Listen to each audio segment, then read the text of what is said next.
l'Esprit républicain est un club de réflexion, d'échange, de partage, de dialogue qui est né il y a un peu plus d'une année et qui rassemble des jeunes, des cadres, des experts venant d'horizons divers qui partagent un idéal républicain, patriotique et qui veulent contribuer à l'amélioration du débat dans notre pays.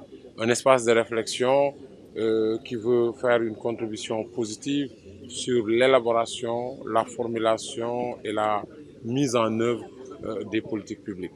Donc, et c'est dans ce cadre, dans ce plan d'action-là, que nous avons initié cette conférence inaugurale autour du thème démocratie et république au Sénégal, les voies de rénovation, avec un certain nombre de sous-thèmes.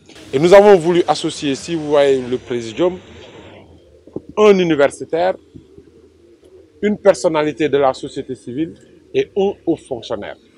L'idée et notre objectif, c'est d'avoir un regard croisé de quelqu'un qui est dans la pratique, d'un universitaire qui est plus dans la théorie et le regard de la société civile. Le club est un espace indépendant, apolitique. Dans sa réflexion, ce qui nous intéresse, c'est d'avoir une réflexion utile.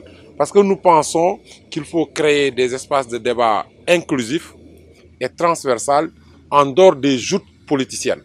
Parce que les hommes politiques ou les acteurs politiques ou la société civile se parlent, mais se parlent par médias interposés. Je pense que de ce qui a été exposé, il y a une nécessité de rationalisation de notre système politique. La démocratie ne veut pas dire l'anarchie. La liberté d'expression ne veut pas dire la liberté d'affabulation. Et donc, il faut dans une démocratie des règles. Je pense que dans le cadre de l'approfondissement de notre démocratie, on ne peut pas accepter cette anarchie-là qu'il y a pour avoir dans un pays de 15 millions d'habitants plus de 300 partis.